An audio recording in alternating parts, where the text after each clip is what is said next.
Eureka! Nous allons voir ensemble comment fertiliser son jardin. Voici les différentes étapes à suivre.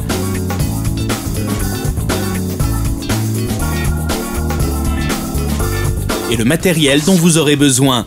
Un râteau, un épandeur et un arrosoir. Étape 1, informez-vous. Lisez attentivement la notice sur l'emballage de votre engrais. Vous y trouverez le pourcentage des 3 éléments indiqués par un code. Par exemple, 10, 4, 8 signifie 10% d'azote, 4% de phosphore et 8% de potassium. Les doses à appliquer, de l'ordre de 30 à 50 grammes par mètre carré. Les périodes auxquelles le traitement est recommandé, en mars et octobre, et une fois dans l'année. Et les consignes d'emploi et de sécurité. Étape 2, cas numéro 1, épandez manuellement.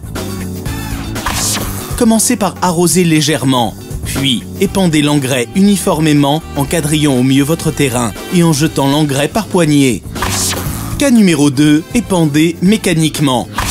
Vous pouvez choisir la solution de l'épandeur. Effectuer 2 passages en divisant par 2 la dose à appliquer permet un épandage plus uniforme. Une fertilisation poussée conduit à la brûlure chimique. Préférez une dose trop faible à une dose trop forte. Ne stockez jamais votre épandeur avec un restant d'engrais. Sous l'effet de l'humidité, il durcirait.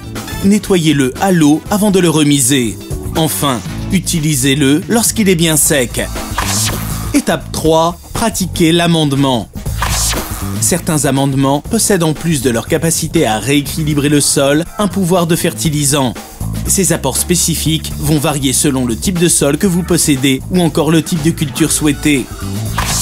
Étape 4, fertiliser écolo.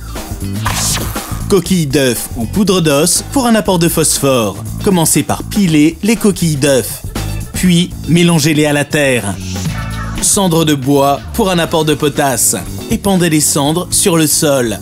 Enfin, ratissez en surface. Et voilà, maintenant, c'est à vous de jouer. Sur Eureka.fr, vos questions sont entre de bonnes mains.